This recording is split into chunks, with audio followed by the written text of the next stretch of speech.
Welcome back to the museum and to our special programming on the anniversary of JFK assassination, 35th President of the United States. As painful as it may be, but assassinations are not uncommon to politics. They might be as old as politics itself. Right, Egyptian President Anwar Sadat, Israeli Prime Minister Yitzhak Rabin, Indian Prime Minister Indira Gandhi, all were killed while in office. Benazir Bhutto, who served as Pakistan's Prime Minister twice from the late 80s to 90s, was also killed in late 2007 while campaigning in Rawalpindi. And Benazir Bhutto's assassination was also surrounded by conspiracy theories, just like what happened with JFK's. And our colleague Doug Bernard, he spoke to Christine Fair, Georgetown University scholar and Pakistan expert. Let's take a look at that. John F. Kennedy's assassination 50 years ago clearly traumatized the United States, I think arguably for years. What was the effect in Pakistan?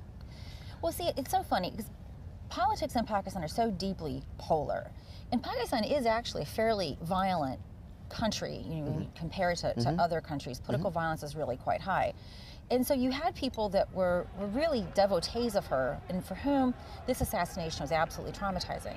But for the rest of the country, it was just another political assassination, right? Unlike the Americans, I mean, Pakistanis have had a number of their leaders assassinated, both civilian as well as military. She was no better as a politician. You know, her husband was deeply corrupt. She let him run a corrupt show.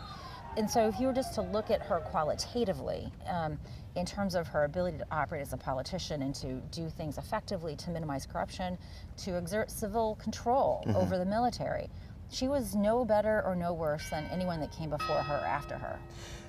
The Kennedy assassination gave rise to something that traditionally hadn't really found a fertile ground in the United States: conspiracy theories. They're still being debated about, what actually happened. What is the climate? What's the situation like in Pakistan? I understand it's a very different climate. So if conspiracy theorizing were an Olympic sport, Pakistan would be, I think, consistently gold medaling. Conspiracy theories have a very robust tradition in Pakistan. Everything has a conspiracy. From the way in which the country was born, there's not a single event that isn't mired in conspiracy. And I remember, I was teaching some years ago at one of Pakistan's premier institutions, and one of the things I had to really wrestle with my students is conspiracy is not fact. And they would invoke these conspiracy theories as a part of their argumentation. Right. And it was very difficult to break them of that. It is part of the political discursive fabric in Pakistan. You cannot have a discussion without political conspiracy. In the end, the assassination of Benazir Bhutto changed Pakistan how, if at all? So history is going to have to reflect upon that. I think what we can certainly say is that it brought about the political demise of Musharraf. There's no question that had she lived and had those elections taken place as the Americans, the British, and even Musharraf himself had hoped, he would have stayed in power, I think, for quite some time. So, what were the long-term consequences of that? Who knows? But I think for certain that was an important consequence. But in terms of how does a nation deal with loss? How does a nation identify culprits and perpetrators? Right. This has been no different than, for example, the assassination of Pakistan's first Prime Minister, Liaquat Ali Khan.